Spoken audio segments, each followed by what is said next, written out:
श्याम मानव को भी हमने ये वीडियो दिखाया और उनके दावे को याद दिलाया तो उन्होंने क्या कहा, अब एक बार आप वो सुनिए। आपने जो दावा किया, क्या आपने वीडियो देखा था कि क्या वीडियो में है? जी वीडियो देखा है। वो शब्द वो है, पूरी की पूरी लंबी लाइन केवल मैंने रखी नहीं है। वो ये इंप्रेशन क्रिएट करते हैं कि पहले से अपने पर्चे पर जो नाम लिखा है वो पहले से जानते हैं, जबकि उन्होंने खुद पूछा है तुम्हारे पिताजी का नाम शंकर लाल है, ये पूछने की क्या आवश्यकता है? जब पर्चा लिख चुके हैं वो मुझे बताइए ना श्याम मानव जी, जब वो पर्चा लिख चुके हैं और ये आप कह रहे हो निकालकर उस शख्स को दे देते हैं। दीपक जी ये आप कह रहे हो कि उन्होंने पर्चा पहले से लिख कर रखा है। यही तो इंप्रेशन वो क्रिएट कर रहे हैं ना कि पहले से पर्चा लिख कर रखते हैं, मतलब आप कह रहे हैं कि बेसिकली वो झूठा और वो एस्टेब्लिश करते हैं। माफ कीजिए, मुझे नहीं पता वीडियो। मेरा सादा सवाल आपसे, मेरा सिंपल, दीपक जी सुनिए एक बार, मेरा सिंपल सवाल आपसे है, पर्चा अगर आपने पहले से सब लिख कर रखा है तो शंकरलाल जी आपके पिताजी का नाम है, पूछने की आवश्यकता क्या है? उन्होंने बोला ये पर्चा, वो पर्चा दिखा रहे हैं और फिर पूछ रहे हैं कि तुम्हारे पिता का नाम क्या है, तो उन्होंने बोला शंकरलाल, तो उन्होंने बोला ये सही लिखा है। ये सही लिखा है कब बोलते हैं? बाद में बोलते हैं। पर्चा लिखने के बाद दिखा रहे हैं उसको। वो सीधे से शंकरलाल क्यों पूछ रहे हैं? वो शंकरलाल क्यों पूछ रहे हैं? फिर सीधा ये क्यों नहीं कह रहे कि तुम्हारे पिताजी का नाम शंकरलाल है, तुम्हारा ये नाम है, ये सब फला है? आप अपना पॉइंट ऑफ व्यू रखने के लिए सक्षम है, समर्थ है, मैं आपको सालों से जानता हूं। मैं इस पर कोई आर्गुमेंट नहीं करूंगा, दर्शक डिसाइड करें कि किसका पलड़ा यहां पर भारी है। ना बाबा के समर्थन में हूं, ना मैं श्याम मानव जी को समर्थन में हूं। मैं एक एंकर हूं और सवाल पूछना मेरा काम है।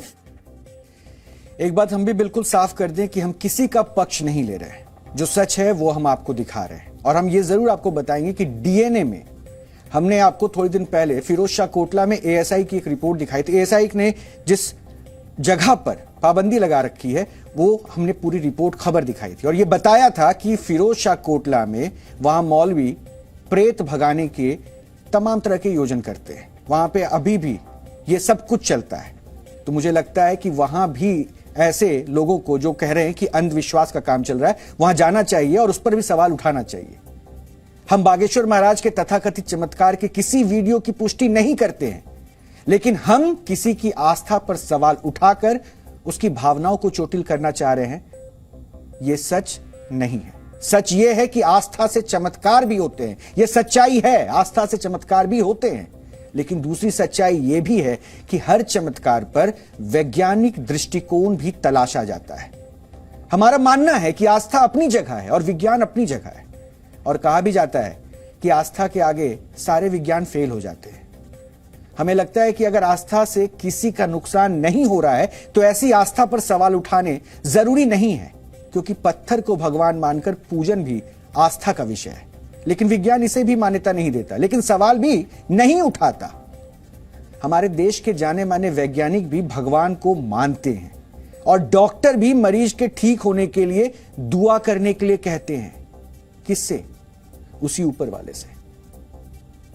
आप माने या ना माने, आस्था से जुड़े विश्वास और उसके खिलवाड़ से फैलाए जाने वाले अंधविश्वास के बीच एक बेहद महीन फासला है।